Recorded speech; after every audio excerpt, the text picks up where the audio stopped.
Bwana, mambo vipi? Mambo ni aje mwanafamilia wa Together Online? Ni wakati mwingine tena tumekutana tuzungumze kuhusiana na hiki ambacho kinaendelea huko kwenye mitandao ya kijamii.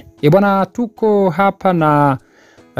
hapa na mwanadada Zuchu, Zuhura Kopa, kupitia akaunti yake ya Snapchat. Zuchu bwana ameweza kutoa malalamiko kuhusiana na tasnia ya sanaa Tanzania.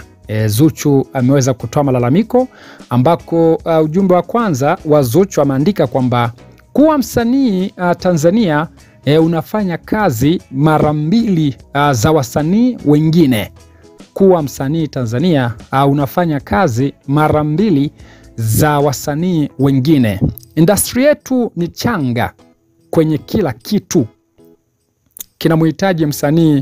Kinakuhitaji msanii wewe mwenyewe ufanye, na tunatamani hata kungekuwa na watu wanaoweza kutusaidia au kusaidiana nao, maana kiukweli inapoteza sana kwamba inapoteza muda sana na akili pia. Kuwa msanii Tanzania, Zuchu anasema ni unafanya kazi mara mbili za wasanii wengine wa huko nchi zingine. Sasa kwamba industry yetu ni changa sana kwenye kila kitu. Kinamhitaji msanii mwenyewe ndo ufanye. Natamani mpaka kungelikuwepo na mtu wa kuweza kusaidiana naye, lakini ndo hivyo, kunakuwa hamna mtu. Kwa hivyo unakuta vitu vingi unajifanyia mwenyewe.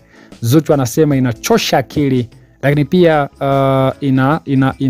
inachosha inapoteza muda na inachosha pia akili. Ni malalamiko ya Zuchu kwenye industry ya sanaa.